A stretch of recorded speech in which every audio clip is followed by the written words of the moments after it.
episode 120 of Board Game Blitz, a proud member of the Dice Tower Network and a podcast about all things board games that you can listen to in less time than it takes to get everyone on your holiday Zoom call to figure out their tech issues.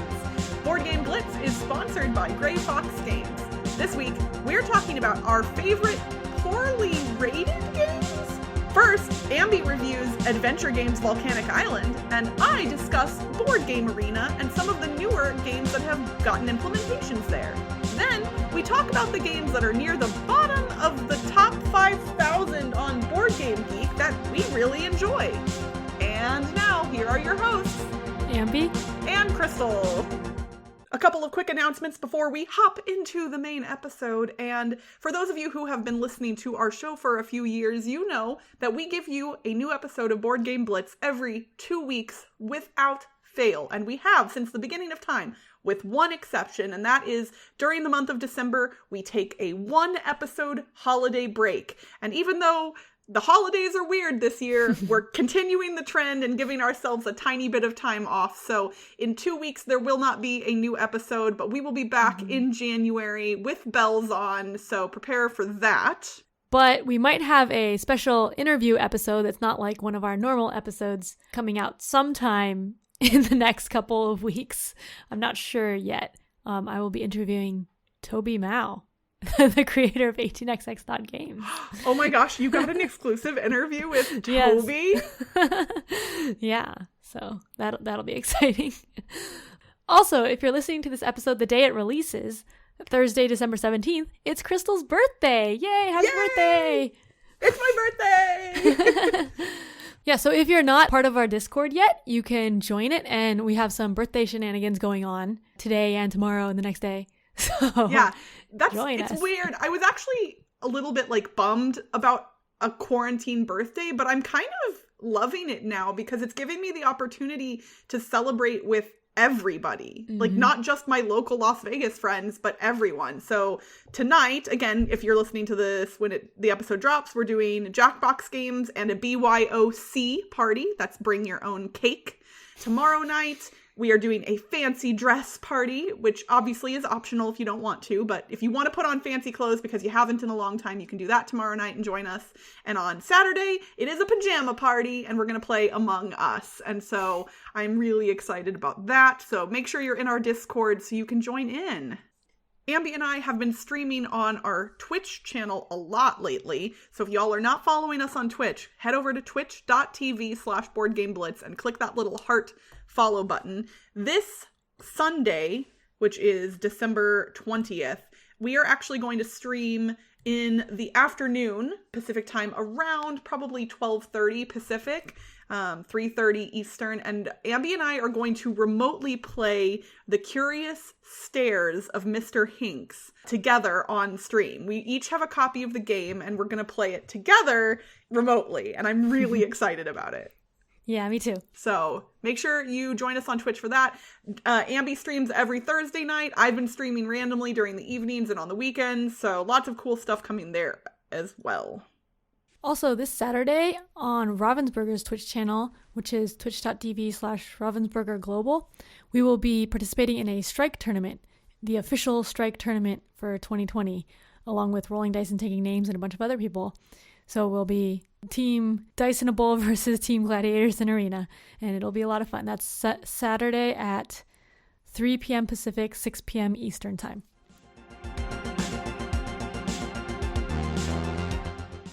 Recently, I got a review copy of Adventure Games The Volcanic Island, which is, I think, the newest, or one of the newest games in the Adventure Games series.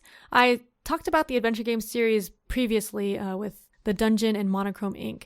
The Volcanic Island was published in 2019, and similar to the other ones, this is a point-and-click adventure in a board game. So it's a storybook with lots of different passages, and there's cards that are different locations, illustrated cards, and you move your characters to the different locations on the cards and then read that part of the storybook. And you can find items and combine things to read a new number in the storybook. There's also an app that you can use, and you type in the number and then it reads it for you.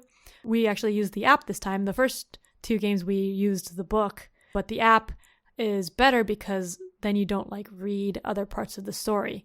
but it reads it slower than you would read, so there's a trade-off. But you can like read the text in the app.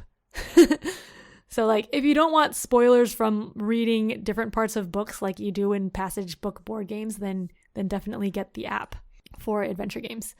So in Adventure Games Volcanic Island, there were 4 different chapters.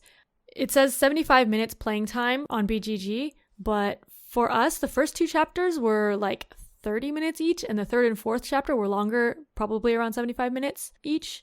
So I guess the first 2 were kind of like one sitting for us. This one, compared to the other ones that we played, felt more story-driven. There were lots of branching paths, and the goals felt more story-based to us. The other games were also story-based, and we like that a lot. It's I mentioned before, it was like how we thought time stories should be, like very story-based, and like you could actually do what you want to do. So the story is that you're students inspecting an island to find any clues about weird things happening. As you go, there's 4 chapters of the story. Like each chapter you have a new goal and things evolve, but I'm not going to tell you because that's spoilers. It's called the Volcanic Island, so that might give you an idea of the island. I bet there may be volcanoes involved. Yes. And something really interesting about this game is that chapter 4 has 2 completely different arcs to it. So it says this in the rule book, so this isn't a spoiler, but there's 2 completely different chapter 4s depending on what you do at the end of chapter 3. So you can play chapter 4 twice and not overlap at all for separate stories. I only played it once because it's a complete story, and I think that it's like in parallel. So if you go like one way versus if you go another way, it's like the same overarching story, but you end up doing something differently. So you'll get completely different encounters. That makes sense. And you're going to different locations and stuff. So you could play chapter 4 twice. So it could be like 5 different chapters of playtime. Yeah, so I liked it a lot. I still really like adventure games. It's a lot of reading, or if you have the app read to you, it's a lot of written stuff happening. A lot of listening. Yeah, a lot of listening. So it's definitely for people who want like a story-driven game, and it takes a good amount of time to play for the story-driven part because you're reading a lot of lengthy passages and going different places. But it's a good story, I think, and it's fun. There are some like small puzzles and stuff, and you get like points for doing different things, but mostly you're there for the story, and it feels a lot like a point and click computer game, but in board game form. So that was Adventure Games Volcanic Island. I'm not sure how I like it compared to the other ones. Like I really liked all of them, so I don't know if I like it better or not, but they were all very good. Well, you have me excited to play it. Our friends at Cosmos sent Ambie a review copy, and then later also offered me a review copy. So mine just showed up recently, and I haven't played it yet, but I'm really looking forward to it. I wonder, Ambie, do you think this is something that I could stream the first chapter or 2 of, and then leave it at that, and kind of like almost do it as like a tease for people? Like, hey, play along with the first part of this, but then if you want to play the rest of it, you have to actually buy the game. Like, do you think that would work?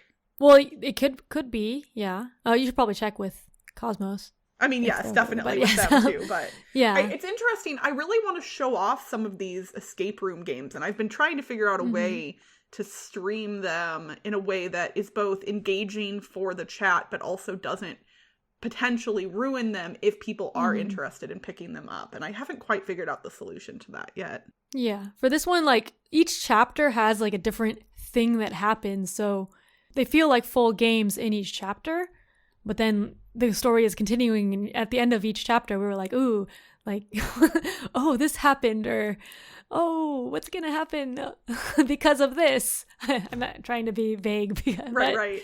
But yeah, so it would, I think, especially with this one, because the chapter is concluded at specific points. I think in Monochrome Inc., like, we ended up doing a bunch of the end chapter, like, in the second chapter. So our third chapter, we didn't have to do that much. But in this one, I think they're more distinct chapters. So that might even be better for streaming than the other one. Or at least than Monochrome Inc. Cool. Hey, Ambie, guess what? What? It's still hard to play board games during a pandemic. Oh, yes. I knew that.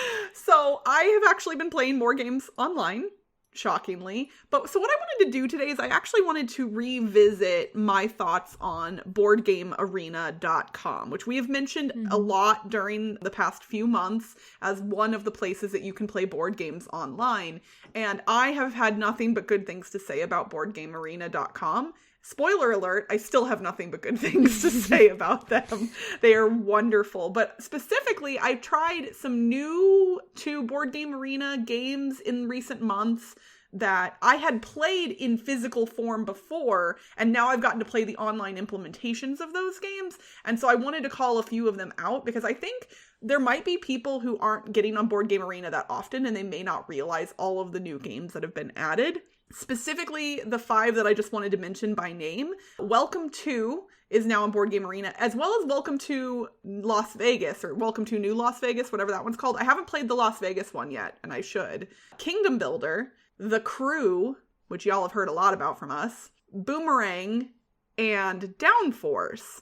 And some of those games kind of like surprised me. I like Downforce. I was like, how are you going to play Downforce on Board Game Arena? But it actually works really well. Like they have the whole board on there and you see all of the cars and it works really, really well. Welcome to as a roll and write. I was like, how is that going to work? But when you click into the little squares, it just lets you fill in what number you want to fill in. And it's really simple and intuitive. I think Tabletopia and Tabletop Simulator get more buzz because they physically simulate the tabletop experience in a way that looks more familiar. But the more I've played games online, and don't get me wrong, I enjoy playing games on Tabletopia and Tabletop Simulator, but I continue to find myself going back to Board Game Arena. It may not look as flashy, but it is almost universally faster to play every game there than it is on the other platforms.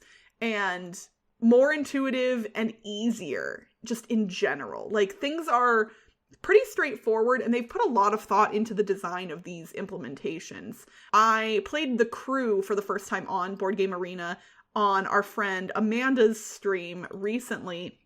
We played through levels 1 through... We got to level 10. We didn't beat level 10. And it works so well. Like playing The Crew online was great on Board Game Arena. So I think this is really neat and it's a good thing to bring up again because I'm sure that there are people out there who maybe we mentioned these websites early in the pandemic and they were like, oh, that sounds fun. I should try that at some point. And we're all still trapped at home.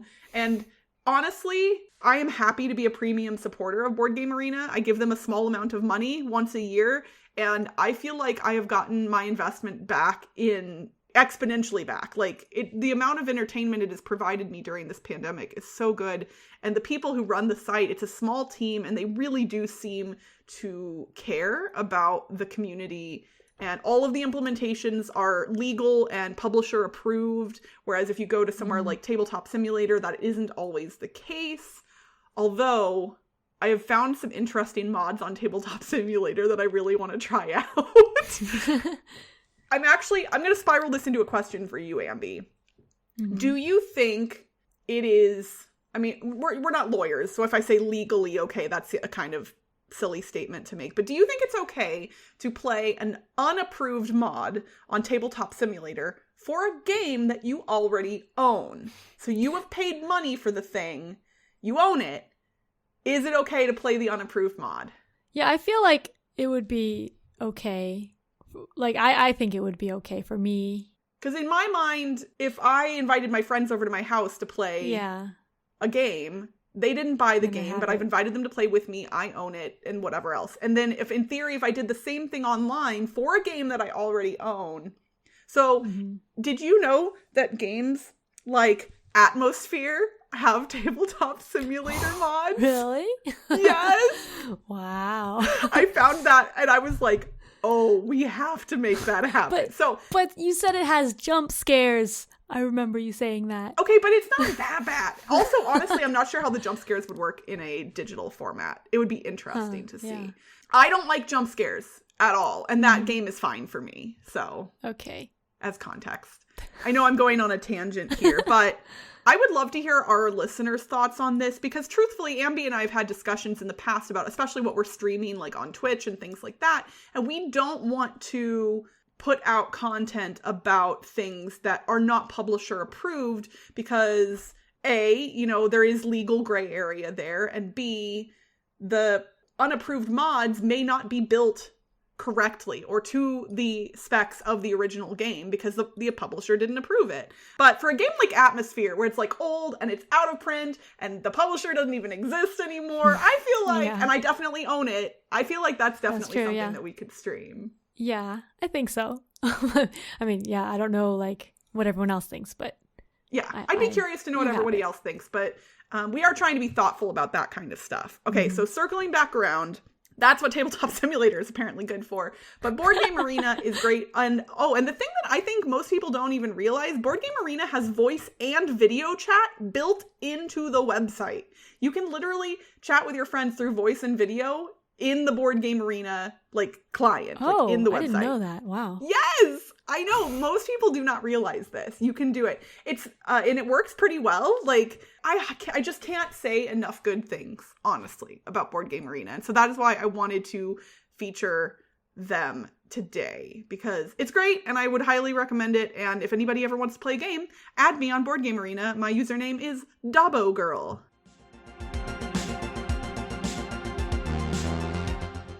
Previously, we've done our list of 1 in 100 games, which is out of the first 1,000, we pick 1 in each 100 rank in BGG. That was our favorite.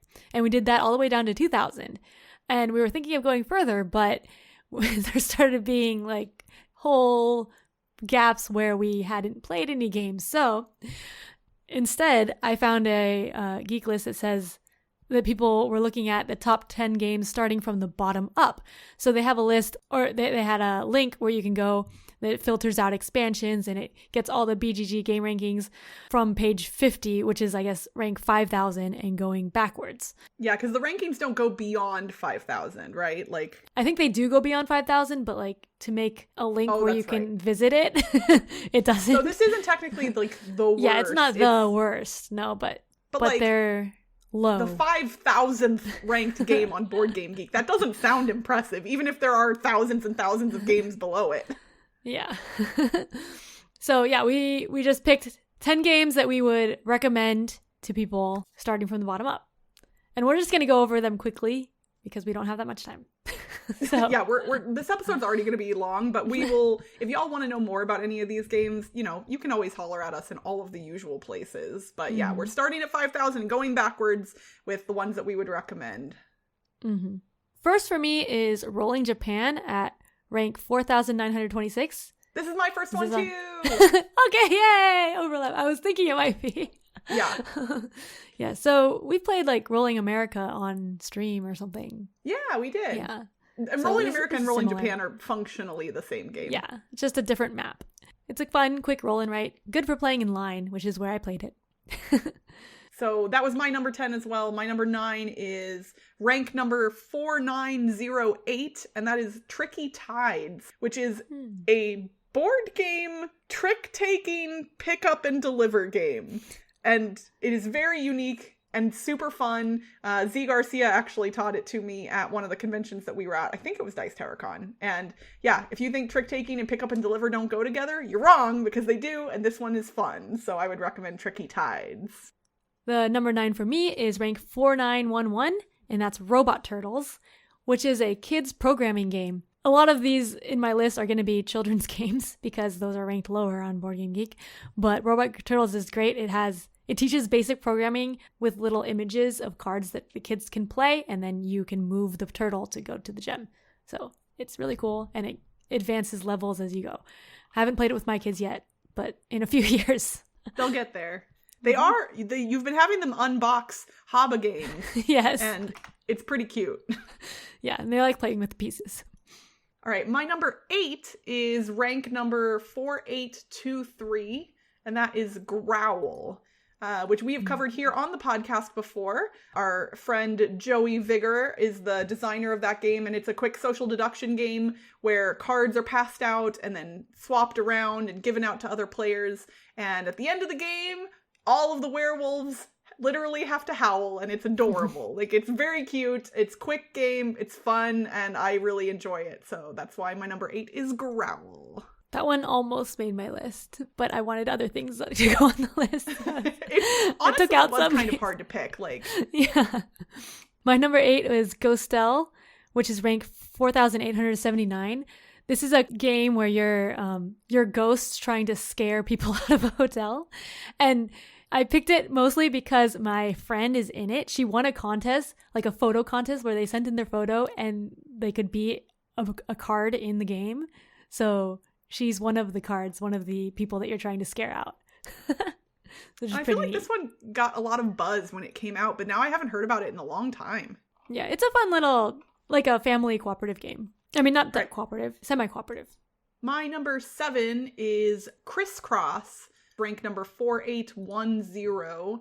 It is a really simple abstract roll and write game. We've played it on stream before. You're writing down little shapes on a square grid and then getting points based on where shapes end up next to one another in rows. Really, really simple, easy to teach, easy to learn, great to break out like for a quick little filler. I really enjoy it. So that is Criss Cross, and that's spelled Criss and then cross. My number 7 is ranked 4,772, and it is Ultimate Werewolf, or Mafia, which is what I played a lot when I was in high school. Social deduction game. I don't play it that much anymore, but we did play it some over Zoom, and the Dice Tower, they've been posting a lot of videos of that being played. So I was actually surprised to see this one ranked this low. I think for a lot of people, other games have replaced it. Like for me, The Resistance replaced it. So then maybe they just rank this one lower since they don't play it anymore. This one, Werewolf gives me anxiety. I played once with the Dice Tower group, and for the record, it was fine, like, whatever, but it's just not my jam.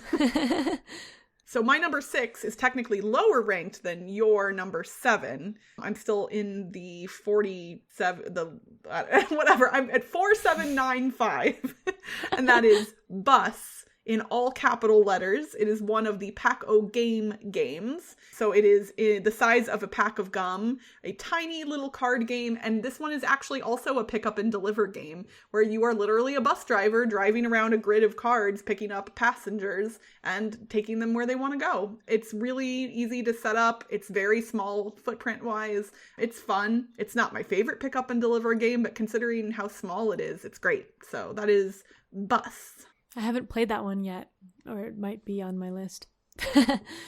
My number 6 is Sjoelen, Sjoelen, which is a dexterity game. It's ranked 4,710. I've played it at BoardGameGeek Con in the dexterity room. You're sliding pucks into these holes. There's 4 holes and you just slide them in. And I mean, I like dexterity games, so it's not like a really great dexterity game, but it's fun for just like playing when you have a couple minutes to spare. My number 5 is ranked 4721, and that is HexRoller, which is another abstract roll and write game. This one's really fun. Dice get rolled and everybody gets to use them. You get to pick certain groups of dice, and you're trying to write numbers next to like numbers on a big grid filled with hexagonal shapes. There's different colors and different sections, and you score based on number placement. Again, very abstract, but super fun. I really like HexRoller a lot, so that is why it is my number 5.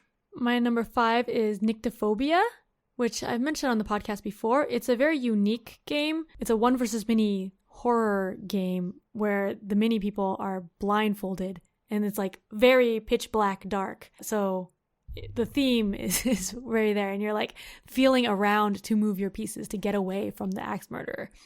So it's a very unique game. And the ranking of Nyctophobia is 4,667. I still haven't played Nyctophobia. I watched you playing it at BGG Con. Oh, yeah. Okay. I thought you had played it. I got to see people playing it, but I've still never played it. My number 4 is rank number 4594, and that is Caravan, which technically I've only played once, and it was funny because it's one of those games that when I looked at it, I was like, ugh, this looks boring. But some friends of mine here in Vegas wanted to play it at Meepleville a while back. And so I was like, yeah, sure. And it ended up being really fun. You take a certain number of actions on your turn. You're putting camels out onto this board. It's also a pick up and deliver game. Interestingly, I guess a lot of my favorite low-rated games are pick up and deliver. But it's neat because you make this line of camels along the board, and then you can deliver goods down the line. So you can kind of move goods on the board without actually having to move the camels necessarily, which makes it pretty interesting. So that is why Caravan is my number 4. My number 4 is SOS Dino, which is a children's game. It's ranked 4,612. This is a cooperative game where you're trying to get dinosaurs all to their nests before the volcano erupts or before the lava fills the map, basically. So it's really cute. There's these really cute little dinosaur figurines, and it's pretty cool. You get to like make choices of where to move the dinosaurs, I think. I just played the demo once, and it was pretty neat. So that's SOS Dino, another children's game, because those are ranked lowly. My number 3 is rank number 4536, and that is Fire in the Library. Fire in the Library is an awesome push your luck game that is criminally underrated, and more people need to play this game. It is so much fun. You are rescuing books from a burning library, and you're drawing cubes out of the bag and just hoping that you're not gonna push your luck too hard and burn some stuff down. It's pretty easy to learn. It's I'd say like a light-ish, like it's not super light, but it's not really medium weight either. And the box is pretty small. It's awesome. I really like it. I think more people should check it out. So that's my number 3, Fire in the Library. My number 3 is another kids game, ranked 4,593. It's called Hoot Owl Hoot. So this is for like 4-year-olds. It's a cooperative game where you draw colors, and then there's a colored line for you to go on, and you like pick which owl to move because you go to like the closest color for that owl, and you're trying to get all the owls into the nest before the sun comes up, I think. Oh yeah, because owls are nocturnal. Yeah, so it's really cute.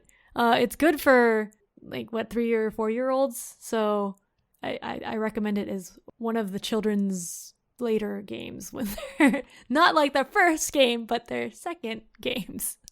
My number 2 is rank number 4473 on BoardGameGeek, and that is ShipShape, which I've mentioned it on the podcast before, and I still don't understand how nobody talks about this game. It is designed by Rob Davio. It is super fun, and like, it just has flown under the radar of a lot of people, I guess. I don't know.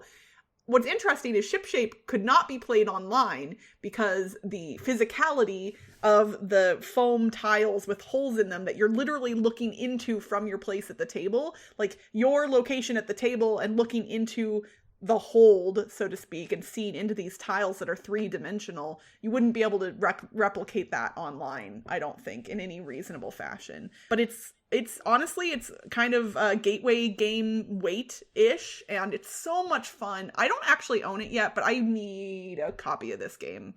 I desperately want to buy this. This is going to be going on my wish list, I think, if I don't have it on there already. So that is my number 2, ShipShape. My number 2 is not a children's game. It's an 18xx game. It's ranked 4,448, and it is 1825 Unit 1. It has multiple units, and I've played it once, but it was quite a complex game, and I remember enjoying it, but I don't remember many of the details.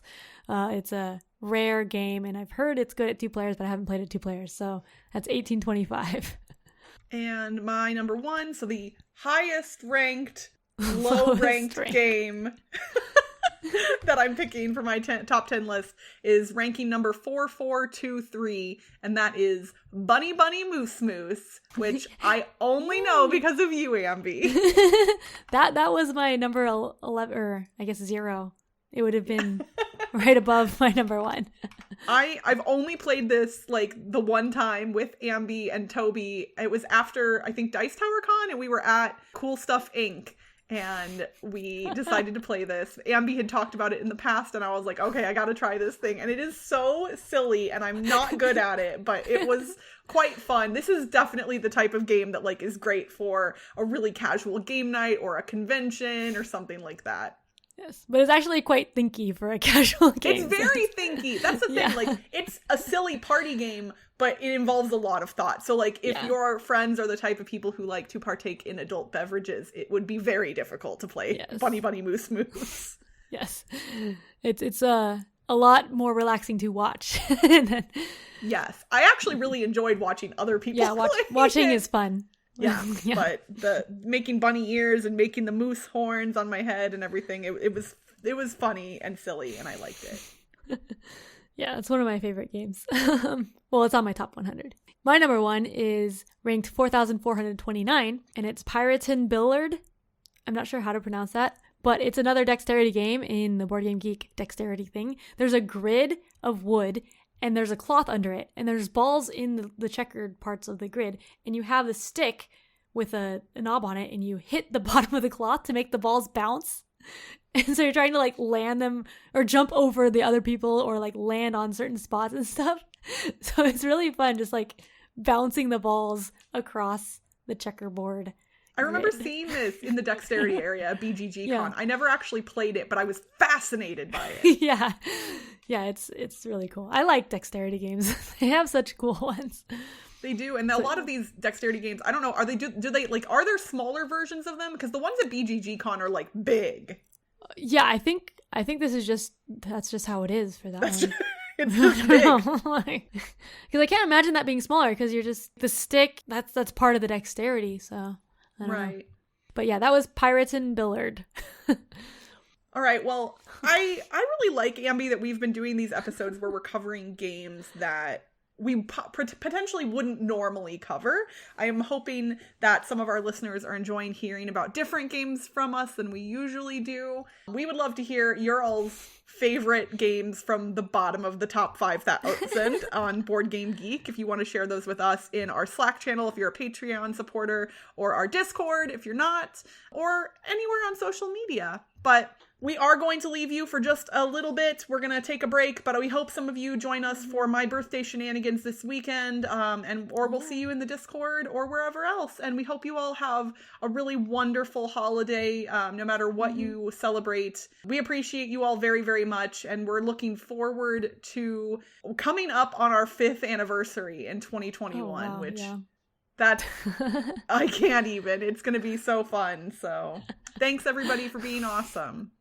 Thanks. Bye. And that's it for this week's Board Game Blitz. Visit our website, boardgameblitz.com, for video and blog content, as well as to get links to all our social media pages. This episode was sponsored by Gray Fox Games. For the month of December, you can get 20% off your order of all non-exclusive items sold at grayfoxgames.com by entering the promo code HOLIDAYBLITZ at checkout. There's still time to join the Pledge Manager for Campaign Trail 2nd Edition.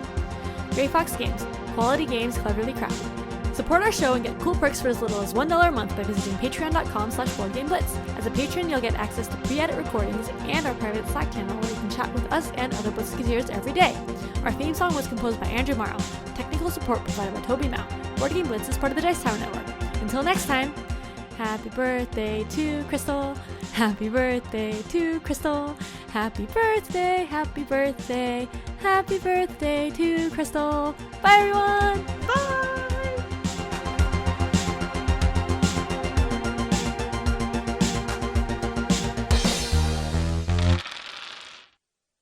And I discuss some of my favorite games on Board Game Arena. Then that's not accurate. That wasn't what I discussed.